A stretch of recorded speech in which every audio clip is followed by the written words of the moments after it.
پھر دن ہوا پرانی رات کا، کرے سو شکر ہم خدا کی ذات کا، خدا کی ذات کا نیا پھر دن ہوا۔ آج کی آیت۔ بادشاہ نے دانیل سے کہا، تیرا خدا جس کی تو ہمیشہ عبادت کرتا ہے تجھے چھڑائے گا۔ دانیل 6 باب 16 آیت۔ عزیزو، زندگی کے ہر شعبے میں اپنے کام کو بہتر، وقت پر اور منظم طریقے سے کرنے کے لیے ایک مخصوص ٹائم ٹیبل کی ضرورت ہوتی ہے۔ اگر وقت کے بارے میں سوچا جائے تو یہ خدا کی کیسی عجیب نعمت ہے۔ جو وقت کے ساتھ چلا وہ کامیاب اور جو رہ گیا وہ ناکام۔ بالکل ویسا ہی جو وقت پر بوئے گا فصل وہی کاٹے گا۔ یاد رہے، زندگی میں وقت انتہائی اہمیت رکھتا ہے۔ عزیزو، کائنات کی تخلیق کے چوتھے دن خالق خدا نے سورج، چاند، ستارے نشانوں، دنوں، زمانوں اور برسوں کے امتیاز کے لیے بنائے، جن پر اسی کا اختیار ہے، جس میں رد و بدل کی کوئی گنجائش نہیں۔ ہماری زندگی میں بھی جو حالات آتے اور واقعات ظہور پذیر ہوتے ہیں وہ اس کی مرضی اور ٹھہرائے وقت کے بغیر ممکن نہیں۔ عزیزو، کلام مقدس میں یروشلم داؤد کا شہر کہلاتا ہے، جو ہیکل کی بدولت غیر معمولی حیثیت رکھتا ہے۔ ایک بار بابل کے بادشاہ نبوکت نظر نے یروشلم پر چڑھائی کر کے اس کا محاصرہ کر لیا اور وہاں کے بادشاہ اور کچھ اسرائیلیوں کو اسیر کر کے بابل لے آیا۔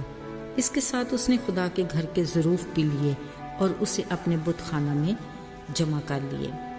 اس ساری کارروائی کے بارے میں کلام میں لکھا ہے کہ یہ سب کچھ خدا کی مرضی سے ہوا۔ چلیں مان لیا کہ ایسا ہی ہے، مگر اس میں خدا کی کیا حکمت ہے؟ اپنی تو محدود سوچ اور ناقص عقل سے بالکل باہر ہے۔ پھر کچھ دیر بعد نبوکت نصر بادشاہ نے اپنے سردار کو حکم دیا کہ بادشاہ کی نسل، شرفا اور اسیر اسرائیلیوں میں سے ایسے دانشور، صاحب فہم اور حکمت کے ماہر لوگوں کا انتخاب کیا جائے جو شاہی قصر میں میرے حضور کھڑے رہا کریں۔ یہ ایک اور عجیب اتفاق تھا کہ ان میں دانیل اور اس کے اسیر ساتھی بھی اس میں منتخب ہوئے، مگر اب ان کے لیے 3 برس دوران تربیت بادشاہ کی مقرر کردہ شاہی خوراک بشمول میں ایک بڑا امتحان تھا، مگر خدا سے وفاداری اور محبت سے ثابت کرنے کی بدولت وہ اس امتحان میں سرخرو ہوئے، اور مقرر کردہ 10 دنوں بعد خدا نے ان کے چہروں کو دوسروں کی نسبت زیادہ رونق اور تازگی بخشی۔ جب یہ تربیت یافتہ لوگ بادشاہ کے حضور پیش ہوئے، یہاں بھی بادشاہ نے انہیں دوسروں کی نسبت 10 درجے بہتر پایا۔ یاد رہے، خدا کے حضور فروتنی اور اس کے ساتھ وفاداری میں ثابت قدمی کا صلہ سرفرازی ہے، جو دانیل اور اس کے ساتھیوں کی زندگی میں قدم قدم پر دکھائی دیا۔ صرف یہی نہیں، بلکہ جب دانیل خدا کی رضا اور اس کے ٹھہرائے ہوئے وقت اور پلان کے مطابق ایک بت پرست غیر ملک میں تیسرے درجے کا حاکم مقرر کیا گیا، تو یہ اس کے متحد کام کرنے والوں کے لیے انتہائی ناقابل برداشت تھا، اور وہ حسد کے مارے اس کے خلاف منصوبہ بندی کرنے لگے۔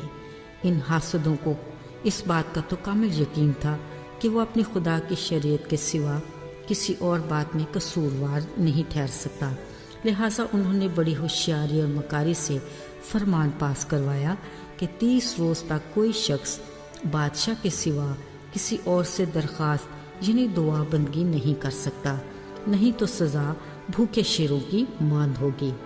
عزیزو، دانیل کے حاسدوں کے گمان میں بھی نہیں تھا کہ وہ باوجود اپنے رتبے، اختیار اور اذیت ناک سزا کے وہ اپنے خدا سے محبت اور ہر صورت میں وفاداری کو ترجیح دے گا۔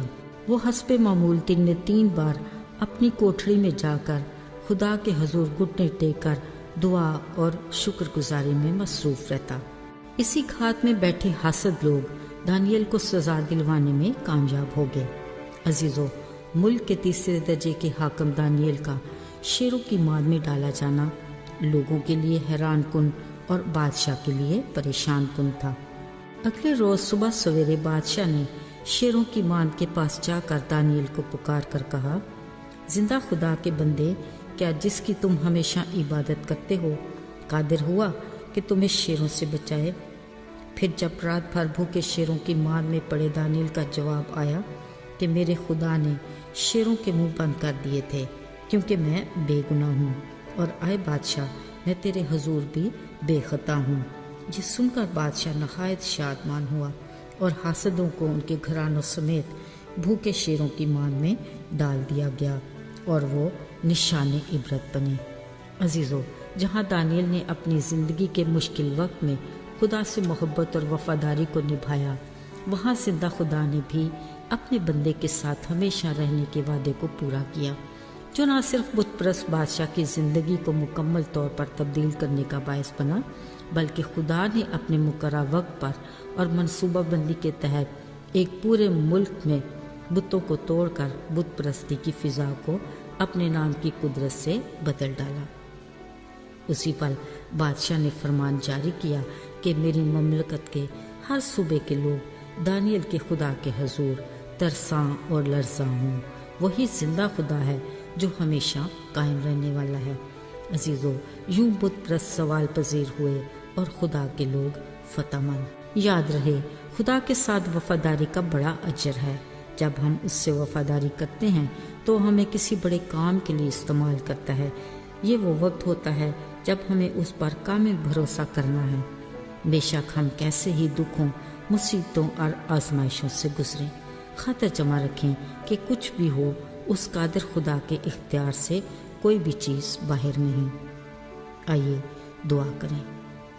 اے ہمارے آسمانی باپ، ہم تیرے کلام کے لیے بے حد شکر گزار ہیں جو ہمیں تیرے وفادار بندوں کے لیے آگاہی دیتا ہے اور ہمارے ایمان کی مضبوطی کا باعث ہے۔ ہم جانتے ہیں کہ تو ہر چیز پر اختیار رکھتا ہے۔